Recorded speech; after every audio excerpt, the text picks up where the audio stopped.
तुम्ही पाहत आहात MCN न्यूज मराठी। मुख्यमंत्री युवा कार्य प्रशिक्षण योजना पूर्ण केलेल्या वाशिम जिल्ह्यातील प्रशिक्षणार्थ्यांनी आउटसोर्स व कंत्राटी भरती प्रक्रियेत प्राधान्य देण्याची मागणी केली आहे। या संदर्भात वाशिम जिल्हाधिकाऱ्यांना निवेदन सादर करण्यात आले असून प्रशासनाने योग्य कार्यवाहीचे आश्वासन दिले आहे। वाशिम जिल्ह्यात मुख्यमंत्री युवा कार्य प्रशिक्षण योजना यशस्वीरित्या पूर्ण केलेल्या प्रशिक्षणार्थ्यांच्या वतीने जिल्हाधिकारी कार्यालयात निवेदन सादर करण्यात आले।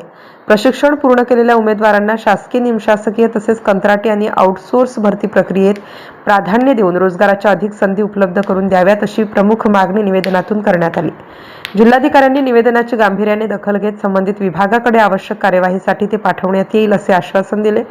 यावेळी सूरज अवचार, अमोल नानोटे, हर्षल उगल मुगले, गणेश गायकवाड, धनंजय देशमुख, दीक्षा डुकरे, अनुसया वाथे, शुभांगी मुंडे, संजीवनी साळवे, पायल सरकटे आणि अंजू लोखंडे यांच्यासह मोठ्या संख्येने प्रशिक्षणार्थी उपस्थित होते। MCN न्यूज मराठीकरिता सूरज अवचार, मालेगाव।